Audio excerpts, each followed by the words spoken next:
မလ28ရက်နေ့ကမြန်မာနိုင်ငံအလဲပိုင်းမှာပြင်းအား9.7ရှိတဲ့ငလင်လှုပ်ချိန်မှာစစ်ခေါင်းဆောင်မင်းအောင်လှိုင်ကနေပြည်တော်ကသူ့ရုံးမှာရှိနေပါတယ်။သူ့ကိုယ်သူကာကွယ်ဖို့စပွဲအောက်တဝက်နေရာယူထားတယ်လို့စစ်ခေါင်းဆောင်ကနောက်ထပ်4ရက်အကြာငလင်ဘေးတင်ပြည်သူတွေအတွက်အလူငွေလက်ခံပွဲမှာထုတ်ဖော်ပြောကြားခဲ့ပါတယ်။နောက်တော့သူ့ရဲ့လုံခြုံရေးအဖွဲ့ကသူအပြင်မှာနေဖို့အကြံပေးလို့အပြင်မှာတနားရီလောက်နေခဲ့ရတယ်လို့လည်းသူကထပ်ပြောပါတယ်။စစ်ကောင်ဆောင်မင်းအွန်လိုင်းအဲ့ဒီလိုအေးအေးဆေးဆေးနေတဲ့တနားရီအတွင်းမှာမြန်မာကဒုတိယအကြီးဆုံးမြို့မန္တလေးနဲ့စကိုင်းဟာငရဲတပ်ဖွဲ့ဖြစ်နေပြီးတေဆုံးဒဏ်ရာရသူတွေအုပ်ကျိုးအုပ်ပဲ့တွေရဲ့အောက်မှာပိတ်မိနေပါတယ်။ငလင်ဟာမင်းအွန်လိုင်းထိန်းချုပ်မှုအောက်မှာဓာတ်ရိုက်ရှိနေတဲ့နေပြည်တော်ပြည်ထောင်စုနယ်မြေမှာလည်းကျေပြက်နေအပြည့်အစည်းတွေဖြစ်စေခဲ့ပါတယ်။ဒေသခံတွေအစိုးရ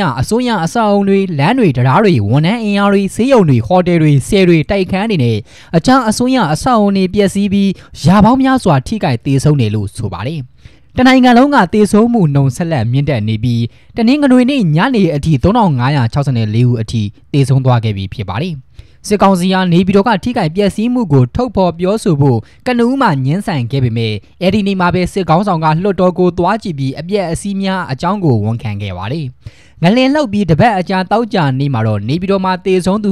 912ဦးရှိပြီးမန္တလေးမှာတေဆုံးသူ2053ဦးရှိပြီးဒုတိယအများဆုံးဖြစ်တယ်လို့စစ်ကောင်စီကကြေညာပါတယ်။နေပြည်တော်ကအစိုးရရုံးနေလဲအကြီးအကျယ်ပျက်စီးပါတယ်။မလ30ရက်နေ့အာဆီယံနိုင်ငံသားရေးဝန်ကြီးအရေးပေါ်အစည်းအဝေးမှာစစ်ကောင်စီရဲ့နိုင်ငံသားရေးဝန်ကြီးတန်းဆွေကပျက်စီးနေတဲ့ရုံပြင်ပမှာရိုက်ထားတဲ့ဓာတ်ပုံတစ်ပုံထုတ်ပြန်ပါတယ်။အဲ့ဒီမှာဝန်ကြီးဌာနအဆောက်အုံတွေတစ်စိတ်တစ်ပိုင်းပျက်စီးနေတာလည်းပြသထားပါတယ်။နိုင်ငံခြားရေးဝန်ကြီးဌာနကထုတ်ပြန်တဲ့အခြားဘုံတွေမှာတော့အရာရှိတွေကတရုတ်တန်းအမတ်နဲ့ကမ္ဘာစားနပ်ရိက္ခာအစီအစဉ်ကိုယ်စားလှယ်တွေအဖွဲ့ကိုဝန်ကြီးဌာနဝန်တွေကယာယီတက်တစ်ခုမှာလက်ခံတွေ့ဆုံခဲ့တာကိုပြသထားပါတယ်။တာဝန်ရှိဆုံးဖြစ်တဲ့အမျိုးသားသဘာဝဘေးအန္တရာယ်စီမံခန့်ခွဲရေးကော်မတီကလည်းငလင်အတွင်းရုံးခန်းဆုံးရှုံးခဲ့ပြီးလူမှုဝန်ထမ်းကယ်ဆယ်ရေးနဲ့ပြည်내နေရာချထားရေးဝန်ကြီးဌာနဝန်တွေကယာယီတဲမှာအစည်းအဝေးပြုလုပ်ခဲ့ရပါတယ်။အာဏာရှင်ဦးတန်းရွှေသူ့လက်ထောက်ဦးမောင်အေးတမတာဟောင်းဦးသိန်းစိန်နဲ့ပြည်ထောင်စုရွေးကောက်ပွဲကော်မရှင်ဥက္ကဋ္ဌဟောင်းဦးတင်အေးအပါအဝင်စစ်တပ်ထိပ်တန်းပုဂ္ဂိုလ်တွေနေတဲ့6လုံးတန်းမှာလည်းအကြီးအကျယ်ပျက်စီးတဲ့ဆိုတဲ့သတင်းတွေထွက်ပေါ်လို့လာခဲ့ပါတယ်။6လုံးတန်းလည်းပျက်စီးတယ်ဒါပေမဲ့မျက်နှာကျက်တိုင်တွေနဲ့လာသာဆောင်တွေပျက်စီးတာလို့ဝန်ကြီးတယောက်ရဲ့ဝန်ထမ်းဟောင်းတူကဆိုပါတယ်။ထိခိုက်ဒေဆုံးတာတော့မရှိဘူးလို့လည်းအတည်ပြုသွားပါတယ်။တေချာတာကတော့ငလင်ပြီးမကြမီလူမှုကွန်ရက်မှာတင်တဲ့တမတာယုံဓာတ်ပုံတွေမှာမျက်နှာကျက်နိုင်ရန်တွေနဲ့ပျက်စီးနေတဲ့မီးဆိုင်တွေကိုပြသထားပါတယ်။မင်းအောင်လှိုင်ရဲ့အကြံပေးတဦးဖြစ်တဲ့ဒေါ်ရင်ရင်တွေက၎င်းရဲ့လူမှုကွန်ရက်စာမျက်နှာမှာစပွဲအောက်ဝင်နေရတဲ့အရန်ကျန်းနဲ့နည်းနည်းငိမ့်လာတော့မှလက်တော့ကွန်ပျူတာကိုယူပြီးအပြင်ကိုထွက်ပြီးခဲ့ရတယ်လို့ရေးသားထားပါတယ်။စစ်ရုံးတွေကအဆောက်အုံအများအပြားလည်းပျက်စီးတယ်လို့ဝန်ကြီးတယောက်ရဲ့ဝန်ထမ်းကလည်းဆိုပါတယ်။လူနေအဆောက်အုံနဲ့ဝန်ထမ်းလိုင်းကန်းတွေအများအပြားပျက်စီးတယ်လို့၎င်းကရေးသားထားခြင်းဖြစ်ပါတယ်။တောက်ကြနေ့နဲ့စနေနေ့မှာဆေးရုံကိုအလောင်း250ရောက်လာတယ်လို့နေပြည်တော်မှာသေဆုံးမှု400ကနေ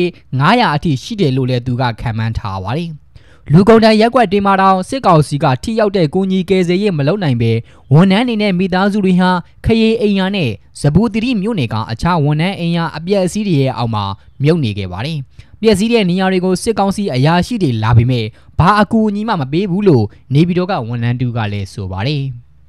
ငလင်ကယ်ဆယ်ရေးမှာထိထိရောက်ရောက်ကူညီတာမရှိဘူးဆိုပြီးဝေဖန်မှုတွေခံနေရတဲ့အာဏာသိမ်းစစ်ကောင်ဆောင်ဟာအခုလဲငလင်ကြောင့်ပြိုကျပျက်စီးသွားတဲ့အဆောက်အုံတွေနဲ့အပျက်အစီးတွေတည်နေတဲ့တပ်ဖွဲ့ဝင်တွေကိုနောက်ခံထားပြီးဓာတ်ပုံရိုက်ယူနေတဲ့ရုပ်သံမှတ်တမ်းတစ်ခုကြောင့်ဝေဖန်မှုတွေထပ်တိုးလို့နေပါတယ်။လက်မောင်းဗတ္တစိတ်အရာဓာတ်ပုံအရိုက်ခံနေသူဟာတပ်မတော်ကာကွယ်ရေးဦးစီးချုပ်ယုံကြည်နေပြည်တော်တိုင်းစစ်ဌာနချုပ်နပါတကဖြစ်နိုင်ပြီးနေပြည်တော်ဟာခေါ်တဲ့ခွန်ပြင်းအားရှိတဲ့ငလင်လှုပ်ခတ်မှုမှာအဆောက်အုံပြိုကျပျက်စီးမှုနဲ့လူအသေးအပြောက်အများဆုံးထဲမှာပါဝင်ပါတယ်။ငလင်ကြီးလှုပ်ခတ်အပြီးမှာအပျက်အစီးတွေအောက်ပိတ်မိနေတဲ့ပြည်သူတွေကိုနိုင်ငံတကာကယ်ဆယ်ရေးအဖွဲ့တွေပရာဟိတအဖွဲ့တွေမိသက်တွေနဲ့ပြည်သူတွေကပိတ်မိနေတဲ့ပြည်သူတွေရဲ့အသက်ကိုမနာမနေကြိုးပမ်းလှုပ်ဆောင်နေကြပေမဲ့စစ်အင်အားကမ္ဘာအဆင့်30ခွန်အရှိတောင်အာရှအာဆီယံမှာအဆင့်5ရှိတဲ့အာဏာသိမ်းစစ်တပ်ကလူအသက်တွေကိုဝင်းမကယ်ဘူးဆိုပြီးဝေဖန်ခံနေရတာဖြစ်ပါတယ်။ပြီးကြတဲ့ရက်ပိုင်းကလည်းမန္တလေးကျုံနဲ့မဟာမြတ်မုနိဘုရားကြီးစောင်းတန်းကပြိုကျနေတဲ့အုတ်ခဲတွေကိုတည်ယူနေကြတဲ့စစ်တပ်နဲ့ရဲတပ်ဖွဲ့ဝင်တွေရဲ့ရုပ်သံမှတ်တမ်းတွေထွက်ပေါ်လာခဲ့ပြီးအဆောက်အုံအောက်တွေမှာပိတ်မိနေသူတွေကိုကယ်ထုတ်ရမယ့်အစားတက်မဲ့အုပ်တွေကိုတည်နေတယ်ဆိုပြီးပြစ်တင်ဝေဖန်ခံနေရတာပဲဖြစ်ပါတယ်။ဧပြီလ6ရက်နေ့မနက်8:00နာရီအထိစစ်ကောင်စီထုတ်ပြန်ချက်အရ ပြာခွန်သမခွန်ရှိတဲ့ငလင်လှုပ်ခတ်မှုကြောင့်သေဆုံးသူ3482ဦးဒဏ်ရာရရှိသူ4682ဦးနဲ့ပျောက်ဆုံးနေသူ214ဦးရှိတယ်လို့ထုတ်ပြန်ချက်တွေအရသိရပါတယ်စစ်ကောင်ဆောင်ဗိုလ်ချုပ်မှုကြီးမင်းအောင်လှိုင်ကဂျမန်နေ့ကစကိုင်းမြို့နဲ့မန္တလေးမြို့တို့နေချင်းပြန်သွားရောက်ခဲ့ပြီးကယ်ဆယ်ရေးအဖွဲ့တွေနဲ့တွေ့ဆုံခဲ့ကြောင်းစစ်ကောင်စီကထုတ်ပြန်ပါတယ်။ဧပြီလ6ရက်နေ့မနက်ပိုင်းစကိုင်းမြို့တို့စစ်ကောင်ဆောင်ရောက်ရှိလာကငလင်ကြောင့်ပြိုကျခဲ့တဲ့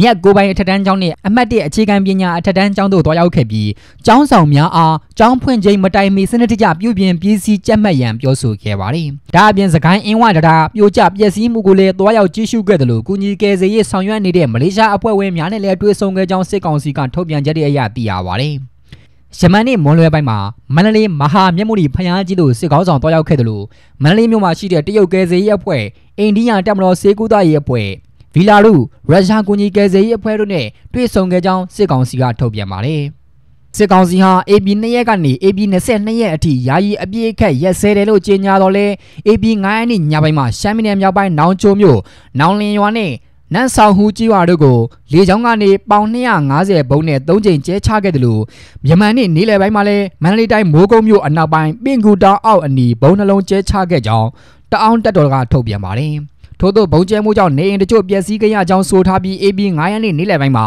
တောင်ခမ်းကြီးရွာရှိ900နှစ်တပ်စခန်းအနီးတိုက်ပွဲဖြစ်ပွားနေခြင်းအစိမ့်ငွေဘုံများလာရောက်ကျဲချတယ်လို့ TNL ကထုတ်ပြန်ပါတယ်။စစ်ကောင်စီကရပ်ပေါင်း20အကြာအပြစ်ခတ်ရက်ကြောင်းကြေညာထားတော့လေTNL အုပ်ချုပ်တဲ့မြို့နယ်များအားထိုးစစ်ဆင်ခြင်းစစ်အင်အားဖြည့်တင်းခြင်းတိုက်ပွဲဖြစ်ပွားခြင်းမရှိတဲ့နေရာတွေကိုလေကြောင်းကနေဘုံကျဲခြင်းတွေဆက်တိုက်ပြုလုပ်နေခဲ့ပါတယ်။စကိုင်းတိုင်း6မြို့နယ်3ပန်လကြီးရွာကိုစစ်ကောင်စီကယမန်နေ့ည7:00နာရီခွဲခန့်မှာစစ်တပ်လေဒီပါရာမိုတာဖြင့်ဘုံဒီနှလုံးကျဲချသွားတာကြောင့်ပြည်သူ3ဦးသေဆုံးခဲ့ရပါတယ်။မုံရွာခြေဆိုင်အနောက်မြောက်တိုင်းစစ်ဌာနချုပ်နာမခမချင်းတွင်မြေကျောင်းအလိုက်တက်လာတဲ့ပါရာမိုတာဖြင့်ဘုံကျဲချခြင်းဟာနေအိမ်တစ်လုံးပေါ်သို့ကျလို့အသက်60-50အရွယ်တက်ကြီးပိုင်း3ဦးသေဆုံးခဲ့ပြီးကျန်အမျိုးသမီး2ဦးလည်းထိခိုက်ဒဏ်ရာရရှိခဲ့ပါတယ်။ဒေသခံအမျိုးသမီး2ဦးကမီးလောင်ဘုံဆိုတော့အိမ်ကမီးတန်းလောင်တာတည်တဲ့လူတွေမသေးခွဲသေးဘူး။ဂရင်ပေါ်မှာရောတယောက်ကမီးပုံထဲမှာရောအစားအနပ်ကိုရှာလို့မရသေးဘူးလို့ဆိုပါတယ်။ထို့သောလူ2ဦးလိုက်ပါစီးနှင်းနဲ့စစ်တပ်လေထီးများဖြင့်အနီးနားကြီးရွာများအားဘုံကျဲတိုက်ခိုက်မှုများမကြာခဏပြုလုပ်နေရရှိတယ်လို့ဒေသခံတွေကဆိုပါတယ်။ရန်ကုန်တိုင်းမယန်းကုန်းမြို့နယ်မှာအပြူစောထီတွေကိုတင်နန်းပေးနေတဲ့အောင်တပြေရဲဝင်းကို40မမလက်နက်ကြီးနဲ့ပစ်ခတ်တိုက်ခိုက်ခဲ့တယ်လို့